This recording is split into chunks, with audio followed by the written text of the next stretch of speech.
मध्ये एसआयटी स्थापन करण्याचे आदेश आता देण्यात आले आहेत। आताची महत्त्वाची बातमी, एसआयटी स्थापन करण्याचे मुख्यमंत्र्यांनी डीजीपीला आदेश दिले।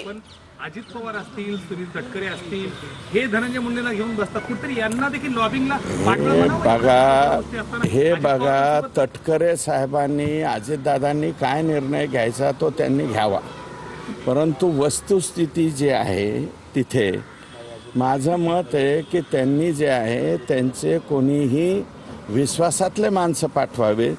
5-10 दिवस त्यांनी परळीमध्ये त्यांना मुक्कामाला ठेवावं की इथं नेमका कारभार कसा चालतो, काय चालतो। माणसं किड्या मुंग्यासारखे मारले जातात। 21 महिने झाला आज महादेव मुंडेच्या आणि महादेव मुंडेच्या घरापासून 500 मीटर अंतरावरती परळीचे लोकप्रतिनिधी राहतात।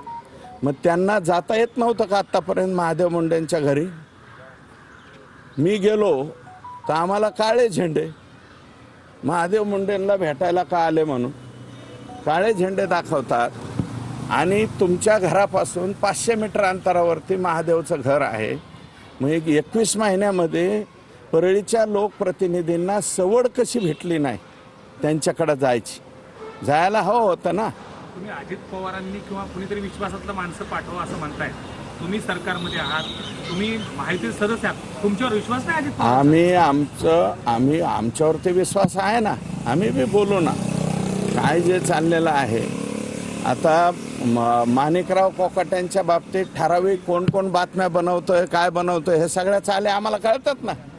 कोण रोज चालवतोय, माणिकराव कोकाट्यांच्या तालुक्यात जाऊन कोण मुलाखती घेते, तिथं कोण उपोषणाला बसलेलं आहे, त्याची दखल कोणती टीव्ही घेते, काय घेते, याचं आम्हाला ज्ञान आहे। मला वाटतं हे माणिकराव कोकाट्यांनीच बघावं। ते ह्याचे म्हणजे ह्याचे लातूरचे जे पोरगा आहे ज्याला मारहाण झाली त्याची मुलाखत कोण घेते, जरा तपासून बघा ना।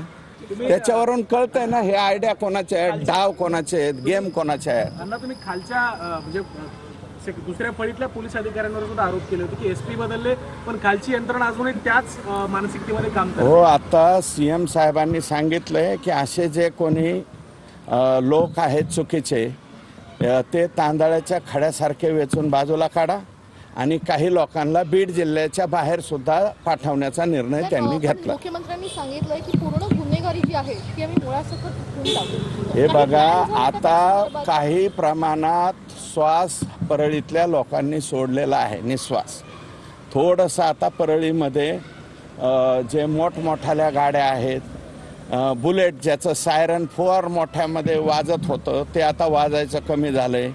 पांढऱ्या शिफीत गाड्या ज्या हिंडवायच्या, हॉर्न वाजवायचे, कोणाच्या बी अंगावर घालायच्या, असे काही प्रकार जे आहेत ते आता जरा थोडेसे थांबले आहेत आणि थोडीशी सुटका परळीच्या झाली। आता एकदा महादेव मुंडेंच्या या प्रकरणाचा तपास लागला 100% हे काही लोकांच्यावरती मोका लागलाय, यातलेच महादेव मुंडेंच्या। आणि हे बघा 3 घटना एक सलग 3 दिवस केलेल्या आहेत ह्या लोकांनी।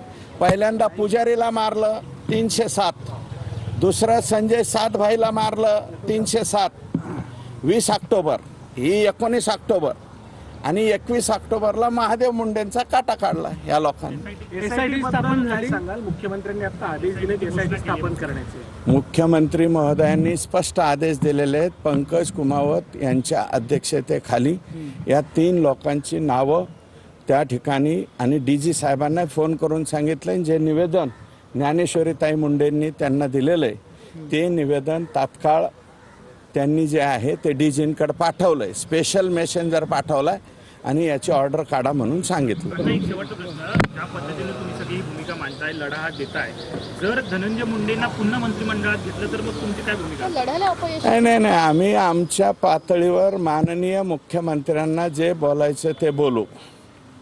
त्यांचा पक्ष, त्यांच्या पक्षाचे राष्ट्रीय अध्यक्ष, प्रदेशाध्यक्ष यांना आमचा बोलण्याचा तेवढा नैतिक अधिकार नाही। आमचा नैतिक अधिकार माननीय मुख्यमंत्री महोदयांच्यापर्यंत आहे।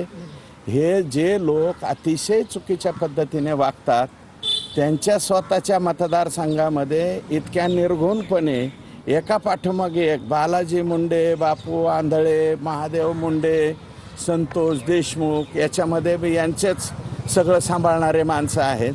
त्याच्यामुळं आणि जे हे आणि ते माझाच माणूस आहे म्हणणारे यांनाच परत जर संधी द्यायची असेल तर त्या बाबतीमध्ये आम्ही मुख्यमंत्री महोदयांना बोलू. तर महादेव मुंडे हत्या प्रकरणामध्ये आता एसआयटी स्थापन करण्याचे आदेश मुख्यमंत्र्यांनी डीजीपींना दिलेले आहेत. ज्ञानेश्वरी मुंडे यांनी आज फडणवीसांची भेट घेतलेली आहे. मुख्यमंत्री महोदयांनी तातडीने डीजी साहेबांना सांगून त्या ठिकाणी लगेच्या लगे ऑर्डर काढा, आजच्या आज ऑर्डर काढा आणि ही एसआयटी स्थापन करा. आणि ज्ञानेश्वरी ताई आम्हाला सर्वांना विश्वास आहे. मुख्यमंत्र्यांनी अक्षरशः डोक्याला हात लावला ते फोटो वगैरे पाहिल्याच्या नंतर की हे इतकं भयानक असू शकतं का, तर ते आहे. आणि याच्यामध्ये पोलीस कर्मचारी सुद्धा काही इन्व्हॉल्व आहेत का याचा सुद्धा तपास करावा अशा प्रकारची मागणी केलेली. आणि ही एसआयटी स्थापन झाल्याच्या नंतर आम्हाला 100% गॅरंटी आहे की महादेव मुंडेंचे खुनी हे 100% आता